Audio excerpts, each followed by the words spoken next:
ഇവൻ എവിടെയാണോ തോക്കുന്നത് അവിടെ നിങ്ങൾ നിർത്തിക്കോ, അതേവരെ പഠിപ്പിക്കണം, ആ വാക്ക് എനിക്ക് തരണം എന്ന് പറഞ്ഞു. യഥാർത്ഥത്തിൽ അതാണ് എൻ്റെ തുടർ പഠനത്തിന് ഇടയാക്കിയത്. അപ്പോൾ അന്ന് UP സ്കൂളിൽ ESLC എക്സാമിനേഷൻ ഉണ്ട്, ആദ്യത്തെ പൊതുപരീക്ഷയാണ്. ആ ESLC എക്സാമിനേഷൻ ആ സ്കൂളിൽ ഞങ്ങൾ 3 പേര് മാത്രമാണ് പാസ്സായത്. അതിലൊരാൾ ഞാനായിരുന്നു. അപ്പോൾ മറ്റ്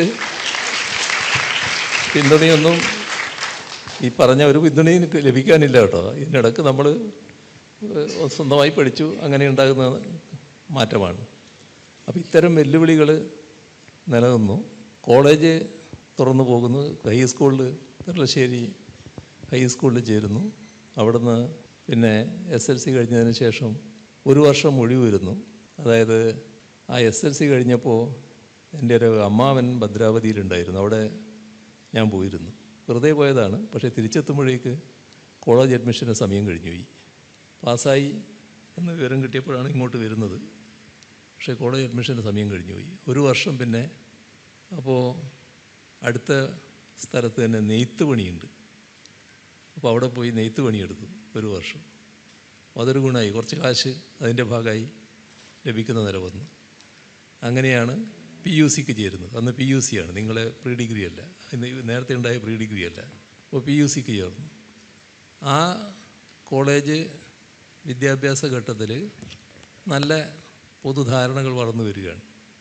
വളരുന്നതോടൊപ്പം നമ്മുടെ പൊതുധാരണയും മാറുമല്ലോ. അങ്ങനെ എനിക്കും ചില മാറ്റങ്ങൾ സംഭവിക്കുന്നു. വിദ്യാർത്ഥി പ്രവർത്തകനായി മാറുന്നു. കേരളത്തിലെ ഒരു വിദ്യാർത്ഥി സംഘടനയുടെ ഏറ്റവും പ്രധാന പ്രവർത്തകരിൽ ഒരാളായിട്ട് ഞാനും മാറുന്നു.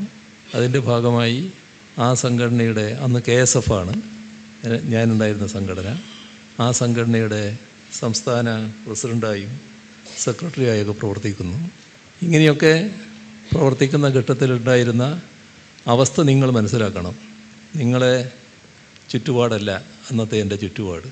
രാവിലെ വീട്ടിൽ നിന്ന് ഞാൻ പുറപ്പെടുമ്പോൾ ചില ദിവസങ്ങളിൽ അമ്മ ചെറിയ റൊട്ടി തരും. എൻ്റെ നാട്ടിലത് ഒറോട്ടി എന്ന് പറയും. അരി കൊണ്ടുണ്ടാക്കിയ ഒരു പലഹാരമാണ്. അപ്പോൾ ഒരു ഫയൽ ബോർഡ് പോലത്തെ ഒരു സാധനം ഞാൻ കയ്യിലെടുക്കും, ഒരു ഫയൽ, അതിനകത്ത് ഇത് വെക്കും, ഉച്ചക്ക് അത് കഴിക്കും. അത് എല്ലാ ദിവസവും ഉണ്ടാകണമെന്നില്ല, ഇല്ലാത്ത ദിവസം ചിലപ്പോൾ ഉച്ചക്കൊന്നും കഴിച്ചില്ല എന്നും വരും.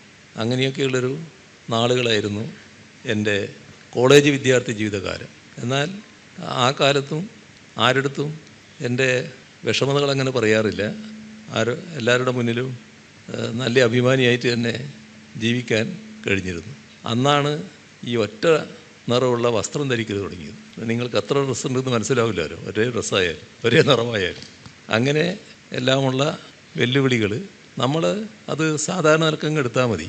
നമ്മുടെ സാഹചര്യത്തിനനുസരിച്ച് നമ്മുടെ കഴിവിനനുസരിച്ച് ജീവിക്കുക എന്നുള്ളതാണ് ഏറ്റവും പ്രധാനം. നമ്മൾ തെറ്റായ വഴികളിലേക്ക് നീങ്ങാതിരുന്നാൽ മതി, അത് ഏറ്റവും പ്രധാനമാണ്.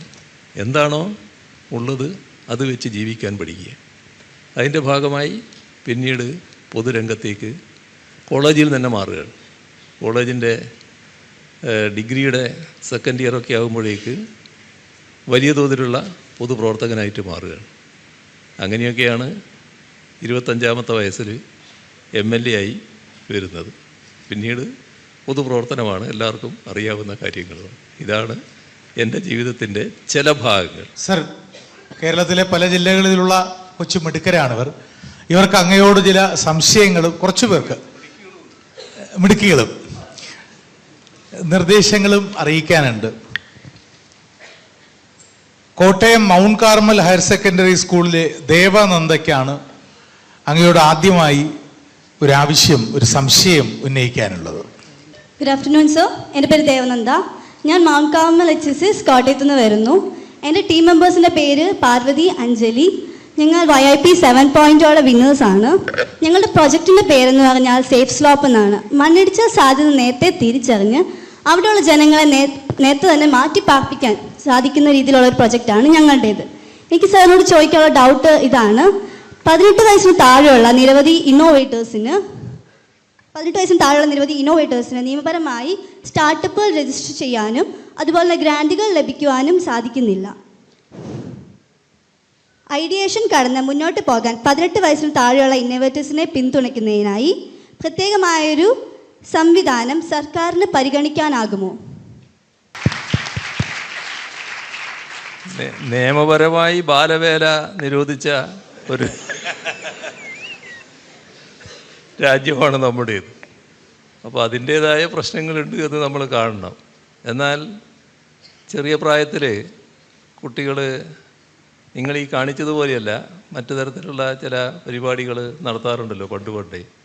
ഇപ്പോൾ ഒരു ചെറിയ ഷെഡ് പോലെ ഒന്ന് കെട്ടി ചെറിയൊരു വ്യാപാരം അവിടെ നടത്തുന്ന കുട്ടികൾ ചെറിയ പ്രായത്തിൽ ഞങ്ങളെയൊക്കെ തലമുറയിലും അതിനുശേഷവും കേട്ടിട്ടുണ്ട്.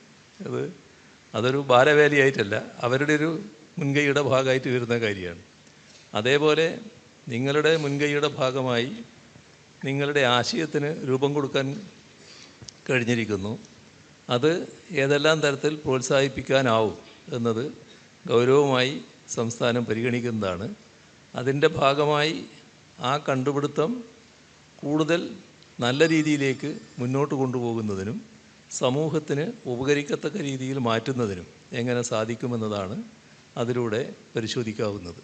ഇത്തരം കണ്ടുപിടുത്തങ്ങൾ നമ്മുടെ നാട്ടിലും രാജ്യത്തിലും വലിയ തോതിൽ വ്യാപകമാക്കാൻ സ്റ്റാർട്ടപ്പുകളുടെ ഭാഗമായി കഴിഞ്ഞിട്ടുണ്ട് എന്നുള്ളത് വസ്തുതയാണ്.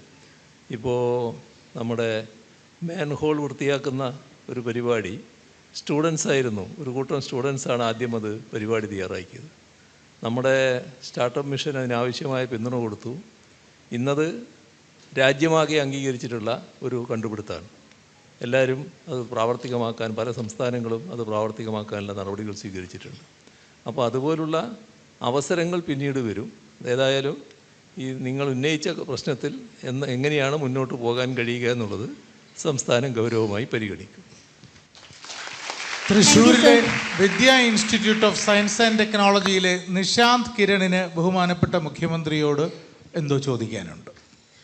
ഹലോ, നമസ്കാരം സർ. എൻ്റെ പേര് നിശാന്ത് കിരൺ. ഞാനും എൻ്റെ സുഹൃത്തുക്കൾ നീരജും നിദാലും ഞങ്ങൾ ഗ്രാഫൻ ഇന്നോവേഷൻസ് എന്ന് പറഞ്ഞൊരു സ്റ്റാർട്ടപ്പിൻ്റെ കോ-ഫൗണ്ടേഴ്സാണ്. അതുപോലെ YIP 6.0 വിന്നേഴ്സാണ്. ഞങ്ങളൊരു ഓട്ടോമാറ്റിക് സോളാർ പാനൽ ക്ലീനിങ് മെഷീനാണ് ഉണ്ടാക്കുന്നത്.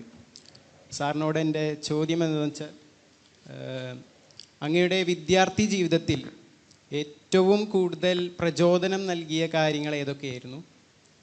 അതോടൊപ്പം അന്നത്തെ ബുദ്ധിമുട്ടുകളും വെല്ലുവിളികളും അങ്ങ് എങ്ങനെയാണ് മറികടന്നത്? സർ, പ്രതിസന്ധികൾ മുന്നിൽ വരുമ്പോൾ അക്ഷോഭ്യമായി അതിനെ നേരിടുന്ന അങ്ങയുടെ സമചിത്തതയെ എല്ലാവരും പ്രത്യേകം നോക്കിക്കാണുന്നുണ്ട്. നമ്മുടെ പുതിയ തലമുറ അതുകൊണ്ട് അങ്ങയെ ഒരു റോൾ മോഡലായി തന്നെ ആ വിഷയത്തിൽ കണ്ടുകൊണ്ടാണ് അവരുടെ ആശങ്ക. ഒരു വിശദമായ ഉത്തരം അവർ പ്രതീക്ഷിക്കുന്നുണ്ട്. അത്ര വിശദമായി പോയാൽ അത് വളരെ കൂടുതലായി പോകും. കാരണം നമ്മുടെ ഇന്നത്തെ തലമുറയിൽപ്പെട്ട നിങ്ങൾ ജീവിച്ചിരുന്ന പോലുള്ള ഒരു കാലത്തല്ല എൻ്റെ ചെറുപ്പകാലം.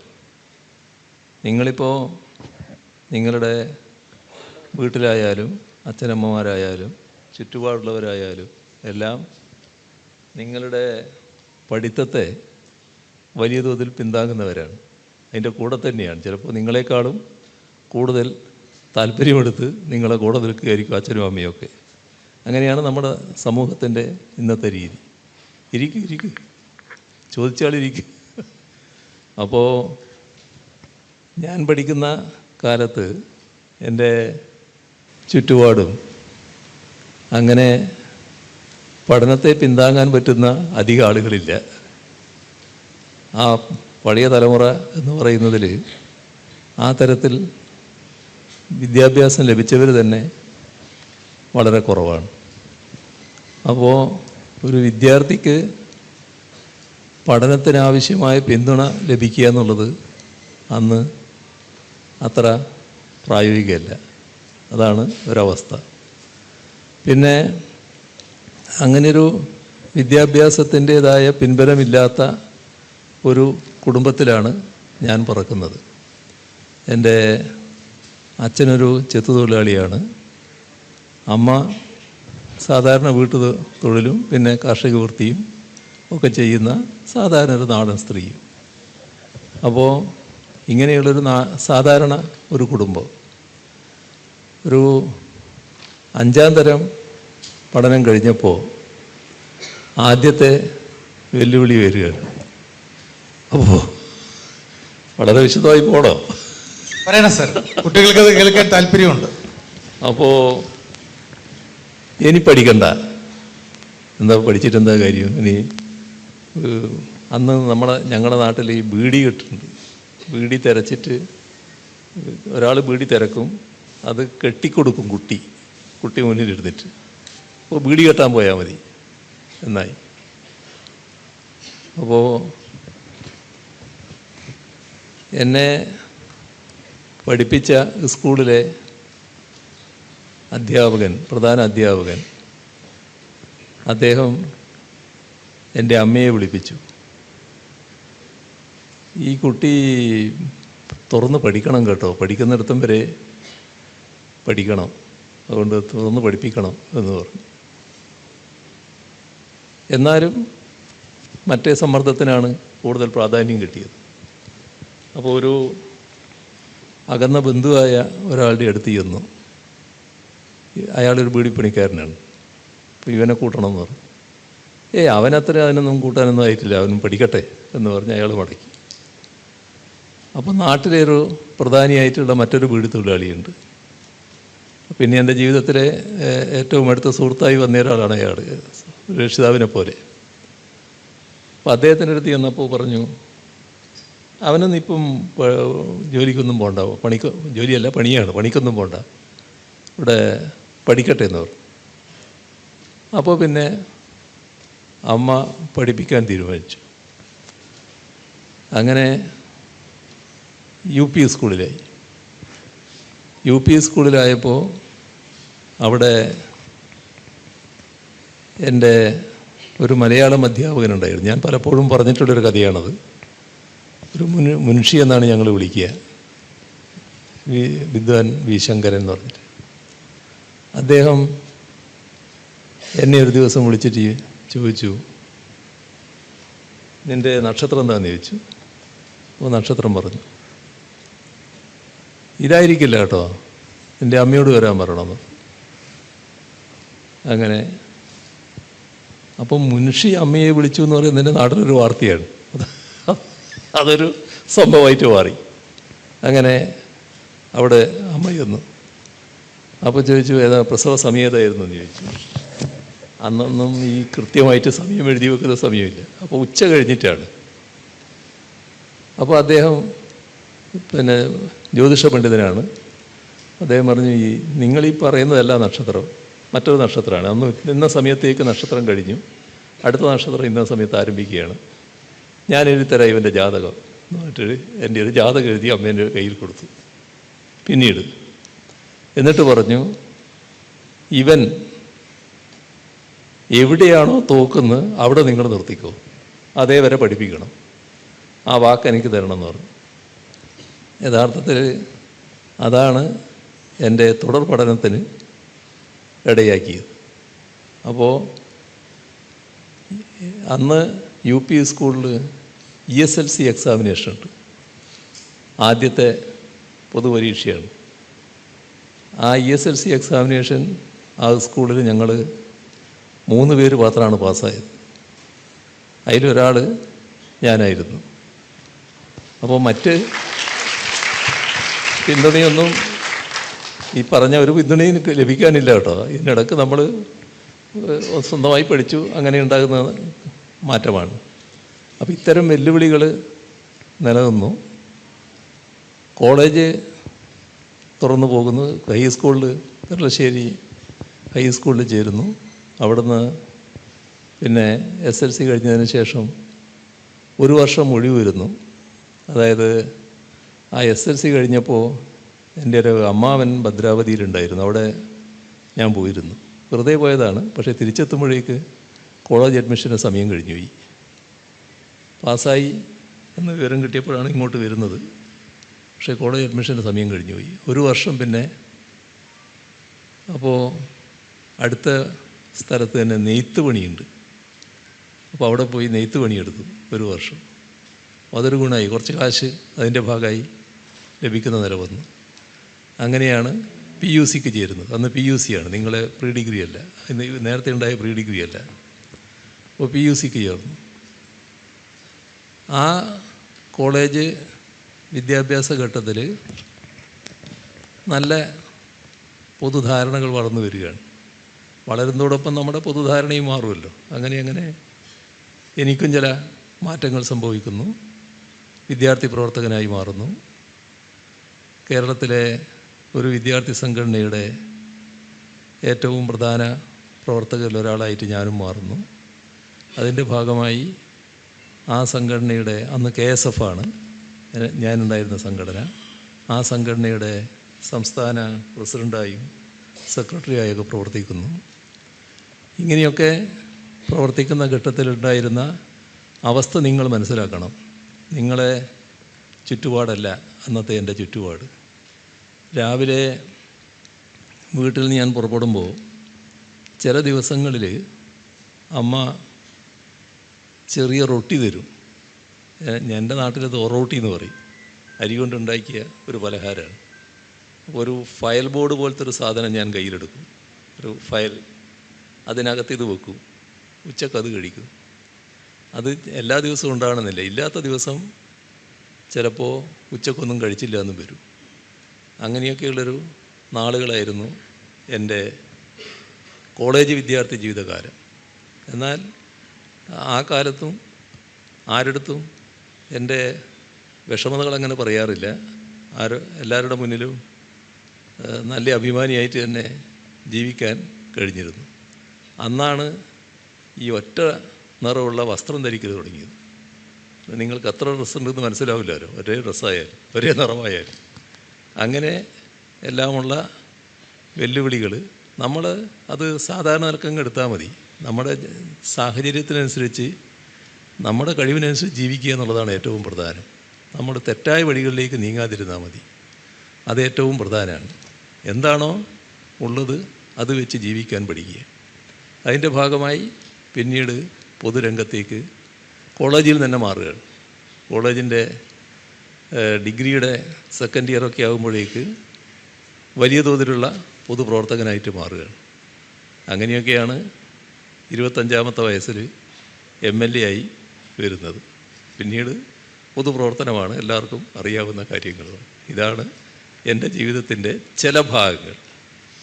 അടുത്ത ചോദ്യം ചോദിക്കുന്നതിന് മുൻപ് നിങ്ങൾ വിദ്യാർത്ഥികളോട് പെട്ടെന്നൊരു കാര്യം പറയട്ടെ. അദ്ദേഹത്തിൻ്റെ ജീവിതത്തെക്കുറിച്ചാണ് അദ്ദേഹം പറഞ്ഞത്. അമേരിക്കയിലെ മസാച്യൂസെറ്റ്സിലാണ് ലോകത്തിലെ ആദ്യത്തെ ഏകവുമായ സൂപ്പർ ഫാബ് ലാബ് ഉണ്ടായിരുന്നത്. യന്ത്രങ്ങളെ സൃഷ്ടിക്കുന്ന, യന്ത്രങ്ങളെ നിർമ്മിക്കുന്ന സൂപ്പർ ഫാബ് ലാബ്. നമ്മൾ ക്വസ്റ്റ്യനൊക്കെ ചോദിക്കുക എവിടെയാണ്, ഉത്തരം അമേരിക്ക, മാർക്കൊക്കെ കൊടുക്കും. ഇപ്പോൾ ആ ചോദ്യം ചോദിക്കാൻ പറ്റില്ല. ലോകത്തിൽ ഒരു ഉത്തരമല്ല, 2 ഉത്തരമുണ്ട്. അമേരിക്കയ്ക്ക് പുറത്ത് ലോകത്തിലെ ആദ്യത്തെ സൂപ്പർ ഫാബ് ലാബ് ഫ്രാൻസിലോ ഇംഗ്ലണ്ടിലോ ഒന്നുമല്ല, ഇന്ത്യയിൽ, കേരളത്തിൽ 1-ാം പിണറായി വിജയൻ ഗവൺമെന്റിന്റെ കാലത്ത് ഈ മുഖ്യമന്ത്രി ആരംഭിച്ചത് ഒരിക്കലും തോൽക്കാത്തവരായി നാളത്തെ കേരളത്തിലെ തലമുറ മാറണമെന്ന അദ്ദേഹത്തിന്റെ ഇച്ഛാശക്തിയാണ്, നിശ്ചയമാണ്. അടുത്ത ചോദ്യം ശ്രീലക്ഷ്മി പ്രദീപാണ്, Believers Church medical college, Pathanamthitta, Thiruvalla.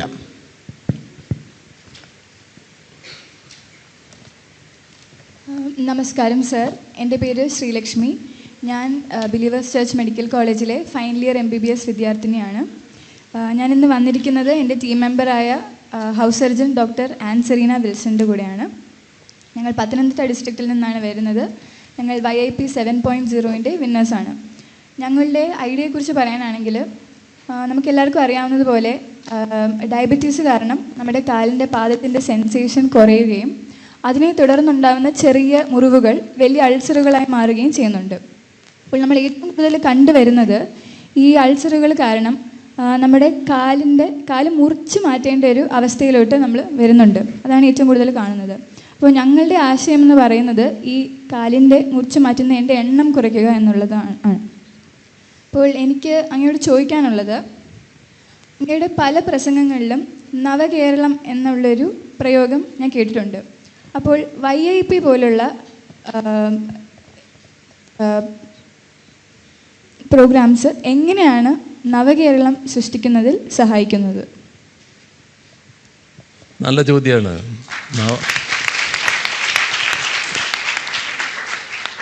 നവകേരളം എന്നത് ഏതെങ്കിലും ഒരു രംഗത്തിൻ്റെ വികാസം മാത്രമല്ല.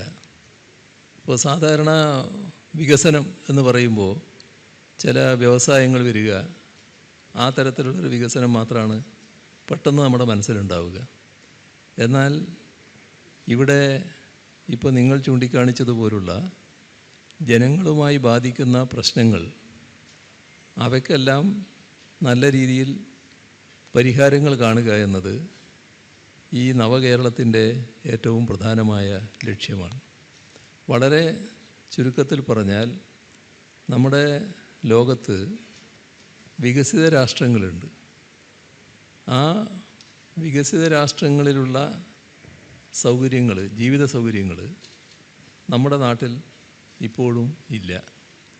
എന്നാൽ നമ്മുടെ നാട് വലിയ തോതിൽ നമ്മുടെ രാജ്യത്തിനകത്ത് മെച്ചപ്പെട്ട ജീവിത നിലവാരമുള്ളൊരു നാടാണ്. അതിൻ്റെ ഭാഗമായി തന്നെ ലോകത്തിലെ വികസിത രാഷ്ട്രങ്ങളോട് പല കാര്യങ്ങളിലും കിടപിടിക്കാവുന്ന അവസ്ഥ നമുക്കുണ്ടായിട്ടുണ്ട്. അത് നമ്മുടെ നാടിൻ്റെ ഒരു പ്രത്യേകതയാണ്. അതിൻ്റെ ഭാഗമായാണ് നേരത്തെ കേരള മോഡൽ എന്ന ഒരു വിശേഷണം തന്നെ വന്നിരുന്നത്. പക്ഷേ ഒരു ഘട്ടത്തിൽ അതിന് വേണ്ട രീതിയിലുള്ള തുടർച്ചയുണ്ടായില്ല. ഒരിടത്ത് സ്തംഭിച്ച് നിൽക്കുന്ന അവസ്ഥ വന്നു. പിന്നെ അവിടുന്ന് മുന്നോട്ട് പോകാനുള്ള ശ്രമം നമ്മൾ ആരംഭിച്ചു. അതിൻ്റെ ഭാഗമായി എല്ലാ മേഖലകളും വികസിപ്പിക്കുകയാണ്. നമ്മുടെ നാടിൻ്റെ വികസനം എന്നത് ഞങ്ങൾ പലപ്പോഴായിട്ട് പറയുന്നൊരു കാര്യമുണ്ട്, സർവ്വതല സ്പർശിയായ വികസനം. എന്താ സർവ്വതല സ്പർശിയായ വികസനം എന്ന് പറഞ്ഞാൽ, നിങ്ങളിപ്പോൾ എല്ലാ പ്രദേശത്തു നിന്നും വന്ന കുട്ടികളാണ്. നമ്മുടെ രാജ്യത്ത് തന്നെ അല്ലെ ലോകത്ത് തന്നെ പലയിടങ്ങളും എടുത്ത് പരിശോധിച്ചാൽ ഒരു പ്രധാന പട്ടണം കാണും. ആ പട്ടണമാണ് വികസിക്കുന്നത്, അവിടെയാണ് വികാസം മുഴുവൻ ഉണ്ടാകുക. അവിടുന്ന് കഴിഞ്ഞാൽ പിന്നെ ഒന്നുമില്ല. ഇപ്പോൾ നമ്മുടെ രാജ്യത്തിൻ്റെ തന്നെ ഒരു അനുഭവം എടുത്താൽ, ഒരു പ്രധാന പട്ടണം, ആ പട്ടണം നല്ല രീതിയിൽ വികസിച്ച് വരുന്നു. അവിടുന്ന് കുറച്ച് അങ്ങോട്ട് പോയാൽ പിന്നെ ഒരു സൗകര്യമില്ല. ഇപ്പോൾ ഒരു ആധ്യാത്മിക രംഗത്ത് പ്രവർത്തിക്കുന്ന ശ്രീ എം എന്ന് പറയുന്ന ആളെ പറ്റി നമ്മൾ കേട്ടിട്ടുണ്ടാവില്ല. അദ്ദേഹത്തിൻ്റെ കൂടെ സഞ്ചരിച്ച ഒരാൾ ഒരു ദിവസം അദ്ദേഹം നടത്തിയ ഒരു യാത്ര, ആ യാത്രയിൽ കർണാടകയുടെ ഒരു അതിർത്തിയിൽ വെച്ച് എന്നെ വിളിക്കുകയുണ്ടായി. അപ്പോൾ എവിടെയാന്ന് ചോദിച്ചപ്പോൾ ഒരു ഗ്രാമത്തിലാണ്. അവിടെ യാതൊരുവിധ സൗകര്യങ്ങളുമില്ല, റോഡ് തന്നെ വളരെ ഇല്ലാത്ത അവസ്ഥയാണ്. എന്നാൽ ബാംഗ്ലൂർ എന്ന് പറയുന്ന പട്ടണം നല്ല രീതിയിൽ വികസിച്ചൊരു സ്ഥലമാണ്. ഇത് ഓരോ വികസിത കേന്ദ്രങ്ങളുടെയും കുറച്ചപ്പുറം ചെന്നാലുള്ള അവസ്ഥയാണ്. ഇതല്ല നമുക്ക് വേണ്ടത്. നമുക്ക് എല്ലായിടങ്ങളിലും വികസനത്തിൻ്റെ സ്പർശമേൽക്കണം. എല്ലാ ഗ്രാമങ്ങളും, നമ്മളെ ഗ്രാമങ്ങൾ എന്ന് പറയുന്നത് യഥാർത്ഥത്തിൽ നഗരസ്വഭാവമുള്ളവയാണ്. മഞ്ചേശ്വരം മുതൽ ഇങ്ങ് പാറശാല വരെ എല്ലാം നീണ്ടു നിൽക്കുന്ന ഒരു വലിയ പട്ടണമായി കേരളം മാറിക്കൊണ്ടിരിക്കുകയാണ്. അപ്പോൾ എല്ലാ സ്ഥലങ്ങളും വികസനത്തിൻ്റെ സ്പർശമേൽക്കണം. അതിൻ്റെ ഭാഗമായി നമ്മൾ ചെയ്ത നടപടികൾ നിങ്ങൾ നോക്കൂ. സ്കൂളുകൾ നന്നാക്കാൻ തീരുമാനിച്ചു.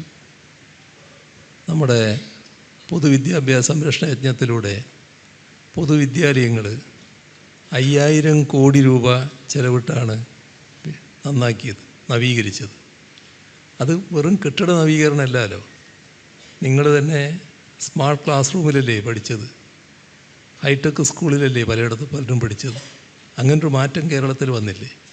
അത് ഏതെങ്കിലും ഒരു പ്രത്യേക കേന്ദ്രത്തിലല്ലല്ലോ, കേരളത്തിൻ്റെ എല്ലാ ഭാഗത്തുമാണല്ലോ. നമ്മുടെ ആരോഗ്യരംഗം, പ്രൈമറി ഹെൽത്ത് സെൻ്ററുകൾ കുടുംബാരോഗ്യ കേന്ദ്രങ്ങളാക്കി മാറ്റാൻ തീരുമാനിച്ചു. കുടുംബാരോഗ്യ കേന്ദ്രങ്ങളായി മാറിയല്ലോ. അത് ഏതെങ്കിലും ഒരിടത്തല്ലാരോ, എല്ലായിടങ്ങളിലുമാണല്ലോ.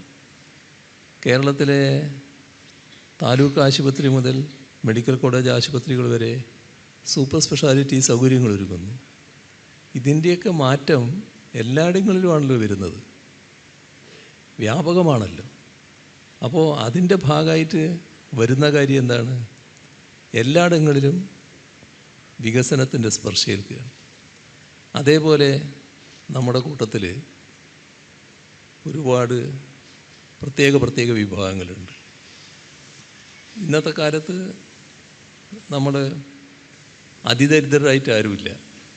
അങ്ങനെ അതിദരിദ്രമുക്താക്കാൻ നമ്മുടെ കേരളത്തിന് കഴിഞ്ഞല്ലോ.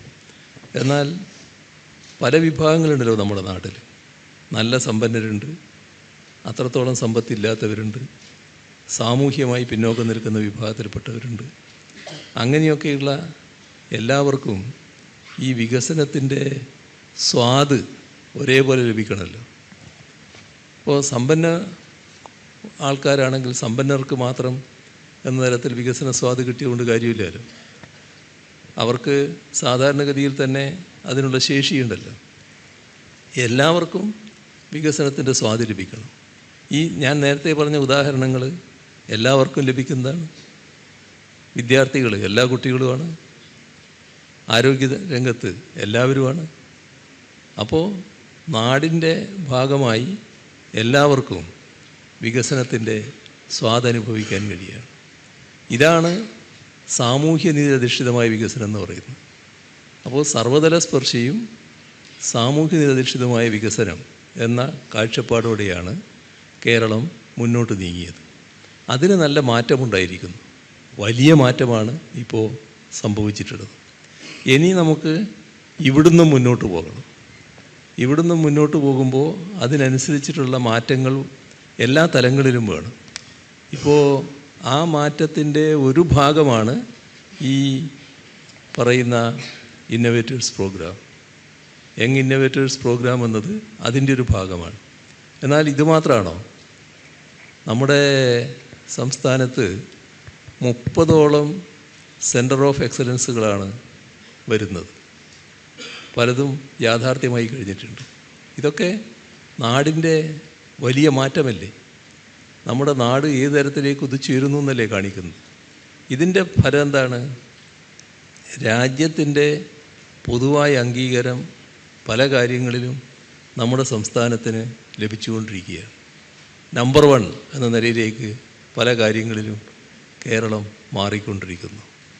അത്തരം കാര്യങ്ങളെല്ലാം നമുക്ക് നേടാൻ കഴിഞ്ഞത് ഈ ഒരു കാഴ്ചപ്പാടിൻ്റെ ഭാഗമായാണ്. അപ്പോൾ വികസിത കേരളം, അതാണ് നവകേരളം എന്നതിലൂടെ ഉദ്ദേശിക്കുന്നത്. അത് മറ്റ് വികസിത രാഷ്ട്രങ്ങളോട് കിടപിടിക്കാവുന്ന അവസ്ഥയിലായിരിക്കും. ഒരു ഉദാഹരണം കൂടി ഞാൻ പറയാം, നമ്മുടെ നാട് ഇവിടെ എത്തി നിൽക്കുന്നു എന്നുള്ളത്. നമ്മുടെ അമ്മമാർ പ്രസവിക്കുമ്പോൾ ചില കുഞ്ഞുങ്ങൾ പെട്ടെന്ന് മരിച്ചു പോകാറുണ്ടല്ലോ, നവജാത ശിശുക്കളുടെ മരണം. അത് അമേരിക്കയിൽ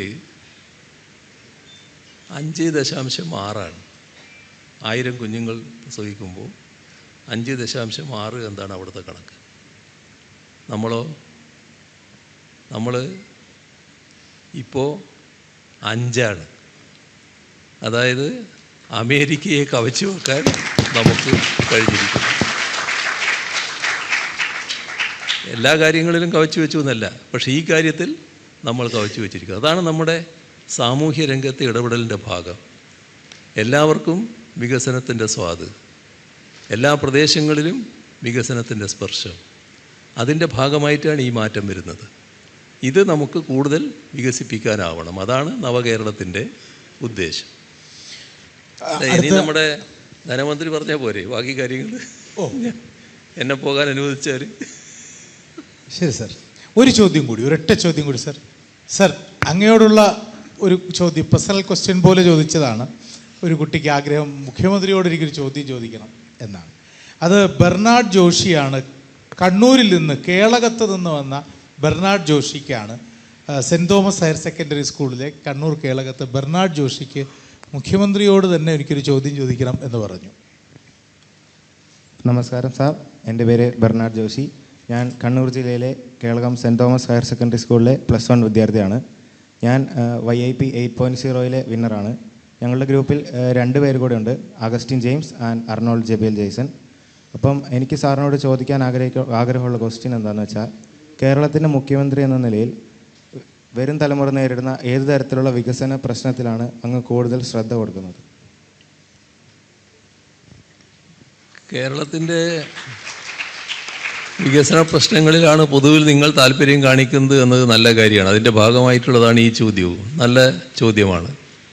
ഇതിൽ നമ്മുടെ നാടിൻ്റെ എല്ലാ മേഖലയും കൂടുതൽ വികസിക്കുക എന്നത് തന്നെയാണ് നമ്മൾ കാണുന്നൊരു കാര്യം. അത് പൊതുവെ ജനങ്ങളുടെ ജീവിത നിലവാരം മെച്ചപ്പെടുത്തുന്നതിന് വേണ്ടിയാണ്. ഇപ്പോൾ നിങ്ങളുടെ പഠനം കഴിഞ്ഞ് ഉന്നത വിദ്യാഭ്യാസം +1 +2 ആണല്ലോ നിങ്ങൾ പലരും. ഉന്നത വിദ്യാഭ്യാസ മേഖലയിൽ കടക്കുമ്പോൾ നമ്മുടെ സംസ്ഥാനത്ത് കൂടുതൽ നല്ല കോഴ്സുകൾ, നല്ല സ്ഥാപനങ്ങൾ ഉണ്ടാവുക എന്നത് ഏറ്റവും പ്രധാനമാണ്.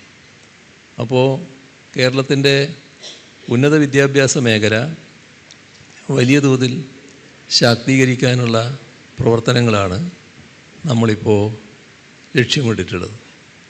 നല്ല രീതിയിൽ ആ പ്രവർത്തനങ്ങൾ നമുക്ക് പ്രാവർത്തികമാക്കാൻ കഴിഞ്ഞിട്ടുണ്ട്. അതിൻ്റെ ഭാഗമായി നമ്മുടെ യൂണിവേഴ്സിറ്റികൾ, രാജ്യത്തെ യൂണിവേഴ്സിറ്റികളുടെ കൂട്ടത്തിൽ നല്ല അംഗീകാരം നേടുന്ന അവസ്ഥയിലേക്ക് എത്തിയിട്ടുണ്ട്. അതിൻ്റെ ഭാഗമായി A++ നേടിയ യൂണിവേഴ്സിറ്റികൾ നമുക്ക് ഉണ്ടായിട്ടുണ്ട്. കോളേജുകൾ ആദ്യത്തെ 100-ൽ വലിയ തോതിൽ നമുക്ക് സ്ഥാനം പിടിക്കാൻ കഴിഞ്ഞിട്ടുണ്ട്. അപ്പോൾ ഉന്നത വിദ്യാഭ്യാസ സ്ഥാപനങ്ങൾ, യൂണിവേഴ്സിറ്റികളും കലാലയങ്ങളുമൊക്കെ നല്ല രീതിയിൽ രാജ്യത്തെ എണ്ണപ്പെടുന്ന തരത്തിലേക്ക് മാറാൻ നമുക്ക് ഇടവന്നിട്ടുണ്ട്. ഇത് കൂടുതൽ മെച്ചപ്പെടുത്തുക, നല്ല രീതിയിൽ കോഴ്സുകൾ, പുതിയ കോഴ്സുകൾ കൊണ്ടുവരിക, ആവശ്യമായ പിന്തുണ അതിനുവേണ്ടി നൽകുക, ഇതൊക്കെ നമ്മുടെ സമൂഹത്തെ വലിയ തോതിൽ മാറ്റിമറിക്കുന്നതിന് ഇടയാക്കുന്ന ഒന്നാണ്. അപ്പോൾ നിങ്ങൾ പ്രധാനമായും കേന്ദ്രീകരിക്കേണ്ടത് ഇപ്പോൾ ഇതുപോലുള്ള കാര്യങ്ങളിലാണ്. പഠനവുമായി ബന്ധപ്പെട്ട കാര്യങ്ങളിലേക്ക് കടക്കുമ്പോൾ അതിന് നല്ല പഠനത്തിനുള്ള സൗകര്യങ്ങൾ ഇവിടെ ഒരുക്കുന്നു. ആ പഠനം ഇവിടെ ഒരുക്കിയാൽ ഇന്ന് ലോകത്തെ ആകെ ഉള്ളം കയ്യിൽ കാണുന്ന കുട്ടികളാണ് നിങ്ങൾ. ലോകത്തിൻ്റെ ഏത് ഭാഗത്ത് നല്ല കോഴ്സുകളുണ്ട്, നല്ല സ്ഥാപനങ്ങളുണ്ട്, അവിടെ പോകാനും പഠിക്കാനും ആഗ്രഹിക്കുന്ന ഒരുപാട് കുട്ടികൾ നമ്മുടെ കൂട്ടത്തിലുണ്ട്. അതിൻ്റെ ഭാഗമായി പലരും പോകുന്നുണ്ട്. പക്ഷെ അങ്ങനെ പോകുന്ന പലരും പലപ്പോഴും ശരിയായ രീതിയിലുള്ളിടത്ത് എത്തിച്ചേരുന്നില്ല. അവർ ചെന്ന് ചേരുന്ന സ്ഥാപനങ്ങൾ അത്രമാത്രം അംഗീകൃത സ്ഥാപനങ്ങളാകുന്നില്ല, യോഗ്യതയുള്ള സ്ഥാപനങ്ങളാകുന്നില്ല. അതിൻ്റേതായ വിഷമം പിന്നീട് ചെന്ന് ചേർന്നതിന് ശേഷം അനുഭവിക്കേണ്ടി വരുന്നുണ്ട്. അപ്പോൾ ആ കാര്യങ്ങളിലും വ്യക്തത വരുത്താനുള്ള സംവിധാനം ഇപ്പോൾ ഒരുക്കിയിട്ടുണ്ട്. നമ്മുടെ വിദേശ സഹോദരങ്ങൾ, അവർക്ക് വേണ്ടിയുള്ള ഒരു വകുപ്പാണ് നോർക്ക വകുപ്പ്. ഇതിനിടയിൽ നമ്മുടെ ലോക കേരള സഭ എന്നൊരു സംവിധാനം ചേർന്നിരുന്നു. അവിടെ പുറത്തുള്ള യൂണിവേഴ്സിറ്റികളിലും കോളേജുകളിലും മറ്റും പഠിക്കാൻ പോകുന്ന കുട്ടികൾക്ക് അവർക്ക് വേണ്ടിയുള്ളൊരു ആപ്പ് ഇപ്പോൾ തയ്യാറാക്കിയിട്ടുണ്ട്. അവിടെ കടന്നാൽ എന്താണ് ആ സ്ഥാപനത്തിൻ്റെ നിലവാരമെന്ന് മനസ്സിലാക്കാൻ പറ്റും. അപ്പോൾ ആരും ചതിയിൽപ്പെടുന്ന അവസ്ഥയുണ്ടാവില്ല. പക്ഷേ നമ്മളവിടെ പോകാനല്ല പ്രോത്സാഹിപ്പിക്കുന്നത്. ഇവിടെ അതിന് പകരമായിട്ടുള്ള നല്ല യോഗ്യതയുള്ള സ്ഥാപനങ്ങളും നല്ല രീതിയിലുള്ള കോഴ്സുകളും ഒരുക്കുക എന്നുള്ളത്, ആധുനികമായ കോഴ്സുകൾ, അതിനാവശ്യമായ നടപടികൾ സ്വീകരിച്ചു പോവുകയാണ്. നല്ല മാറ്റം ഇതിൻ്റെ ഭാഗമായിട്ട് ഉണ്ടാക്കാൻ നമുക്ക് സാധിക്കും. ജോലി എന്നത് ഇന്നത്തെ തലമുറയെ നമ്മൾ ഒരു ജോലി തേടുന്നവരാക്കി തീർക്കുക എന്നുള്ളതല്ല ഉദ്ദേശിക്കുന്നത്. പലപ്പോഴും ഇവിടെ ജോലി നൽകുന്നവരായിട്ട് മാറുകയാണ്. നിങ്ങൾ തന്നെ കുറച്ച് പേര് ചേർന്നുകൊണ്ട് വിവിധ തരത്തിലുള്ള സ്റ്റാർട്ടപ്പുകൾക്ക് രൂപം കൊടുക്കുന്നു. അപ്പോൾ തൊഴിൽ തേടുന്നതിന് പകരം തൊഴിൽ ദാതാക്കളായി മാറുന്നു. ഈ തരത്തിലേക്ക് നമ്മുടെ തലമുറ മാറുകയാണ്. മാത്രമല്ല, ഇതിൻ്റെ ഭാഗമായിട്ട് തന്നെ വലിയ തോതിലുള്ള മാറ്റം നമ്മുടെ വ്യാവസായിക രംഗത്ത് വരുന്നു. വലിയ ബഹുരാഷ്ട്ര സ്ഥാപനങ്ങൾ ഇങ്ങോട്ട് വരികയാണ്. ആ സ്ഥാപനങ്ങൾ വന്നിട്ട് ഇവിടെ ആധുനിക വ്യവസായങ്ങൾ തുടങ്ങുകയാണ്. അപ്പോൾ പലർക്കും നമ്മുടെ നാട്ടിലുള്ള ചെറുപ്പക്കാർക്ക് ആ സ്ഥാപനങ്ങളിൽ തൊഴിൽ കിട്ടുന്നു. ആ സ്ഥാപനങ്ങളിലെ തൊഴിലിന് യോഗ്യത കിട്ടുമാറുള്ള കോഴ്സുകൾ അവരുമായി ബന്ധപ്പെട്ടുകൊണ്ട് അതത് സ്ഥാപനങ്ങളിൽ നമ്മളിപ്പോൾ ഒരുക്കുകയാണ്. വ്യവസായങ്ങളുമായി ചർച്ച ചെയ്തുകൊണ്ട് തന്നെ, വ്യവസായ സ്ഥാപനങ്ങളുമായി ചർച്ച ചെയ്തുകൊണ്ട് തന്നെ അത്തരത്തിലുള്ള കോഴ്സുകൾ ഒരുക്കാൻ നമുക്ക് കഴിയുന്നു. അപ്പോൾ വലിയ മാറ്റമാണ് ഇത്തരം കാര്യങ്ങളിൽ സംഭവിക്കുന്നത്. അങ്ങനെയുള്ള മാറ്റം പുതിയ കാലത്ത് ഇവിടെ തന്നെ നല്ല രീതിയിൽ തൊഴിൽ ലഭിക്കുന്നതിനിടയാക്കും. ഇതിനെല്ലാം പറ്റിയൊരു അന്തരീക്ഷം കേരളത്തിലുണ്ട് എന്ന് നമ്മൾ കാണണം. ഞാൻ കഴിഞ്ഞ ദിവസം അസംബ്ലിയിൽ പറഞ്ഞ ഒരു കാര്യം നിങ്ങളെ ശ്രദ്ധയിൽ കൂടിപ്പെടുത്താം. നമ്മുടെ വ്യവസായ മന്ത്രി ഒരു വ്യവസായ ഗ്രൂപ്പിൻ്റെ പ്രധാനികളെയും കൂട്ടി എന്നെ കാണാൻ വന്നു. അപ്പോൾ അവരൊരു വ്യവസായ സ്ഥാപനം തുടങ്ങാനാണ് ഉദ്ദേശിക്കുന്നത് കേരളത്തിൽ. അപ്പോൾ വന്നവർ ആ സ്ഥാപനത്തെ പറ്റി വിശദീകരിക്കുകയാണ്. ആ സ്ഥാപനം എത്രയാണ് മുടക്കുമുതലെന്നറിയാം? 3 ലക്ഷം കോടിയിൽ പരം രൂപയാണ്. 3 ലക്ഷം കോടിയിൽ പരം രൂപയുടെ ഒരു സ്ഥാപനം കേരളത്തിൽ വരിക എന്ന് പറയുന്നത് അത് ഭയങ്കര ആശ്ചര്യമുള്ള കാര്യമാണ്. അപ്പോൾ ഞാൻ സ്വാഭാവികമായിട്ട് അവരോട് ചോദിച്ചു, നിങ്ങളെന്താണ് കേരളത്തിലേക്ക് വരാൻ കാരണം, ഇങ്ങനെ വരണം തോന്നാൻ എന്താണ് കാരണം? അപ്പോൾ അവർ പറയാണ്,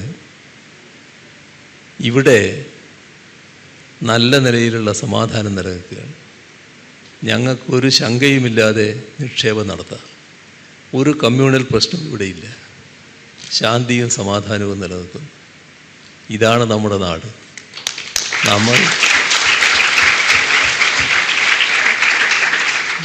നമ്മൾ മഹാഭാഗ്യവാന്മാരാണ്. ശാന്തിയും സമാധാനവും നിലനിൽക്കുന്നൊരു നാട്. ഇവിടെ കുട്ടികൾ കഴിഞ്ഞ തവണ നമ്മുടെ യൂണിവേഴ്സിറ്റികളിലൊക്കെ അപേക്ഷിച്ചത് പുറം രാജ്യങ്ങളിൽ നിന്ന് വന്നവരുടെ എണ്ണം വളരെ കൂടുതലായിരുന്നു. ഇനി ആ എണ്ണം വലിയ തോതിൽ കൂടാനാണ് പോകുന്നത്. കാരണം നമ്മുടെ നാടിൻ്റെ മനോഹാരിത, പ്രകൃതി ഭംഗി, ഇവിടുത്തെ ശാന്തമായ അന്തരീക്ഷം, ഇവിടെ ജീവിച്ചാൽ ഇവിടെ തന്നെ ജീവിക്കണമെന്ന് കൊതിക്കുന്ന ഒരവസ്ഥ ആളുകളിലുണ്ടാകും. അവിടെയെല്ലാം നമുക്ക് ജീവിക്കാൻ കഴിഞ്ഞു എന്നുള്ളത് മഹാഭാഗ്യമായി നമുക്ക് കരുതാം. മറ്റ് കൂടുതൽ കാര്യങ്ങളിലേക്ക് ഞാനിപ്പോൾ കടക്കുന്നില്ല. എനിക്ക് ഇനി അങ്ങോട്ട് പോകേണ്ടതായിട്ടുണ്ട്. നിങ്ങൾക്കെല്ലാവർക്കും നല്ല ഭാവി ആശംസിച്ചുകൊണ്ട് അവസാനിപ്പിക്കും. ഒരുപാട് സമയം നിങ്ങളോട്, നാളെയുടെ നക്ഷത്രങ്ങളോട് ചിലവഴിക്കാൻ സമയം കണ്ടെത്തിയ ബഹുമാനപ്പെട്ട മുഖ്യമന്ത്രിക്ക് ഈ യങ് ഇന്നോവേറ്റേഴ്സിൻ്റെ ഹൃദയം നിറഞ്ഞ സ്നേഹം.